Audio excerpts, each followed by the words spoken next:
Hello dear students, welcome back और YouTube channel study circle 24। Dear students, आज की video में हम देखेंगे हिंदी का मॉडल पेपर 3 का रिवीजन करेंगे। ठीक है, इससे पहले हमने 2 वीडियो अपडेट कर रखा है। अगर आप लोगों ने नहीं देखा होगा अभी तक तो आप चैनल के प्लेलिस्ट पे जाके देख सकते हैं, आपको मिल जाएगा। ठीक है, तो चलिए हम देखते हैं, इसका डिस्कस करेंगे। तो सबसे पहले आपके पास अपठित गद्यांश दिया। देखिए, अपठित गद्यांश में ज़्यादा कुछ करना है नहीं आपको, है ना। सिर्फ आपको क्या करना है, एक बार अच्छे से पढ़ के और सारे जो प्रश्न दिए हुए हैं उनके आंसर लिखने हैं आपको। ठीक है, इस तरीके से आपको जो भी प्रश्न मिलेंगे आपको उसके आंसर लिख देने हैं। अब इसके बाद आप देखिए, नेक्स्ट में आपको जैसे यहाँ पास प्रश्न दिया भी है ना, कि कवि को कुछ बनने और कुछ कर गुजरने के लिए विश्वास किसने प्रदान किया। ठीक है, तो इसी प्रकार के जो भी प्रश्न मिल रहे हैं आपको उस प्रकार से आपको इसको कंप्लीट करना है। नेक्स्ट देखेंगे हम यहाँ पास कि अब खंड से ख में दिया हुआ कि कविता में बिंब और छंद के महत्व को समझाइए, ये 3 नंबर में आएगा। तो इसका अर्थ क्या हुआ कि कविता लेखन में बिंब और छंद का बड़ा महत्व होता है। बिंब कविता के भाव को इंद्रियों की सहायता से पकड़ने में सहायक सिद्ध होते हैं और छंद कविता के आंतरिक लय होते हैं। कविता के भाव को समझने के लिए इंद्रियां ही सबसे सुलभ साधन होती हैं। हमारी जो बाहरी संवेदनाएं होती हैं वह हमारे मन के स्तर पर विलंब के रूप में बदल जाती हैं, और हम किसी कविता का पठन, वाचन या श्रवण करते हैं तो कविता में प्रयुक्त कुछ विशेष शब्दों को सुनकर हमारे मन में कुछ चित्र उभरने लगते हैं। यह चित्र के बिंब होते हैं और यही स्मृति चित्रों यानी बिंबों के सहारे कविता के भाव को समझ पाते हैं और कविता में स्वयं की अनुभूति करने लगते हैं। छंद कविता के आंतरिक लय होते हैं और छंद कविता के लिए आवश्यक तत्व होते हैं। जब तक कविता लय नहीं पकड़ पाती तब तक कविता में रस की अनुभूति की जा सकती है और न ही कविता का आनंद लिया जा सकता है। इसलिए कविता लेखन में बिंब और छंद का विशेष महत्व होता है। ठीक है, तो ये सारी चीज़ें आपको यहाँ से करना है। नेक्स्ट है आपके पास प्रश्न है कि नाटक लेखन में शब्द की भूमिका पर प्रकाश डालना है ना। तो नाटक लेखन जो है उसकी शब्द भूमिका पर आपको प्रकाश डालना है, इसको डिटेल से आपको लिखना रहेगा। फिर अगले प्रश्न की बात करें तो प्रश्न है आपके पास विकसित एवं आत्मनिर्भर भारत पर एक फीचर लिखना है। फिर अगला प्रश्न इसी में अथवा में दिया है कि बच्चे के व्यक्तित्व का विकास विषय पर एक आलेख लिखिए। नेक्स्ट अगले प्रश्न पे देखिए, निम्नलिखित प्रश्नों का उत्तर देने के लिए भी पूछा गया है और यहाँ बोला गया है कि हिंदी के 2 दैनिक समाचार पत्रों के नाम लिखना है ना। तो जो फेमस है उसका लिख दीजिए आप, नवभारत और दैनिक भास्कर, हरिभूमि पत्रिका है ना। फिर प्रिंट माध्यम से किसे कहते हैं या प्रिंट मीडिया किसे कहते हैं। प्रिंट माध्यम के अंतर्गत आने वाले 2 माध्यमों का उल्लेख करना है। ठीक है, तो प्रिंट मतलब क्या होता है, जो चीज़ें छापने का काम है ना, वो प्रिंटिंग का काम होता है।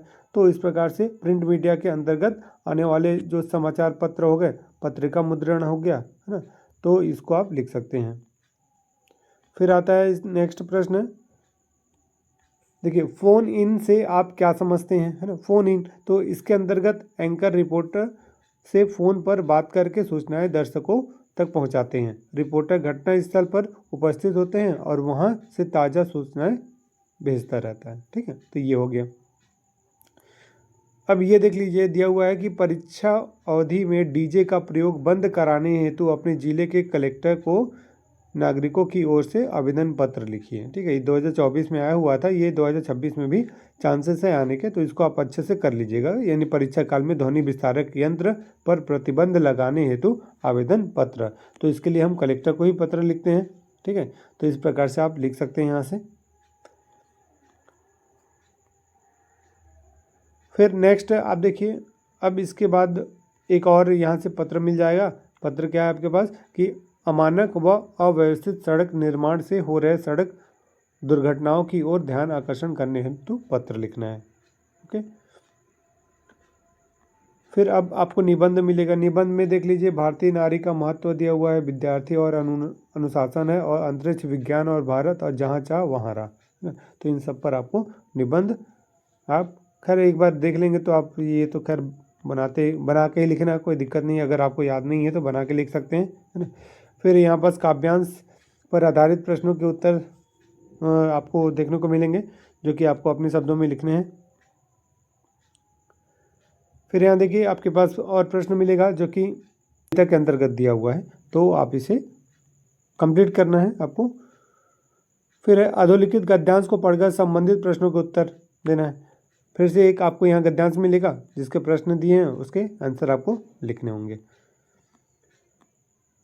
नेक्स्ट देखिए यहाँ पास जो प्रश्न मिलेगा आपको, जैसे प्रश्नों के उत्तर देना है कि अवधूत का अर्थ क्या है ना, यानी सन्यासी वह व्यक्ति जिसने अपने आप से सभी सांसारिक भावनाओं और दायित्वों को त्याग दिया हो। फिर इसी प्रकार से अगला प्रश्न है आख्यायिका किसे कहते हैं। फिर नेक्स्ट प्रश्न मिलेगा आपको यहाँ पास कि स्त्री माया न जोड़े, यहाँ माया शब्द किस ओर संकेत कर रहा है, तो उसको आपको बताना है। फिर ढोलक की आवाज़ का पूरे गांव वालों पर क्या असर होता है लिखिए। फिर जाति प्रथा को श्रम विभाजन का ही एक रूप न मानने के पीछे डॉक्टर अंबेडकर के क्या तर्क हैं, इसे आपको बताना है। फिर नेक्स्ट आप यहाँ देखिए ये जो क्वेश्चन नंबर 13 दिया हुआ है कि प्रश्नों का उत्तर बताना है आपको, है ना, ये आपके लेसन के ही हैं, ठीक है। तो इस प्रकार से इसको आपको कंप्लीट करना है। नेक्स्ट देखिए क्वेश्चन नंबर 14 मिल जाएगा आपको। क्वेश्चन नंबर 14 है जूझ कहानी के लेखक का नाम बताना है, तो आनंद यादव, ठीक है। 1 नंबर में है प्रश्न। फिर उसके बाद और भी प्रश्न है इसके साथ साथ, तो उसे आपको कंप्लीट करना है। नेक्स्ट वन मिलेगा आपको फिर यहाँ पास 15 नंबर का कि जूझ कहानी आधुनिक किशोर किशोरियों को किन जीवन मूल्यों की प्रेरणा दे सकती है, उदाहरण सहित आपको बताना है।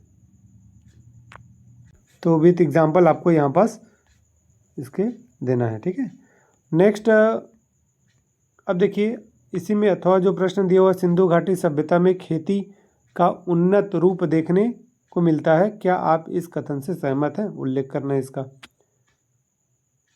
आई होप आप लोग का अभी तक का पेपर बहुत अच्छा गया होगा, है ना। अब लास्ट पेपर बचा हुआ है साइंस वालों का और कॉमर्स वालों का 2 पेपर बचा हुआ है ना। तो आई होप कि आप लोग का बहुत अच्छा पेपर जाए, ये लास्ट पेपर जो भी बचा हुआ है ना हिंदी का। और उसके बाद आप आगे की तैयारी अच्छे से करना है आपको।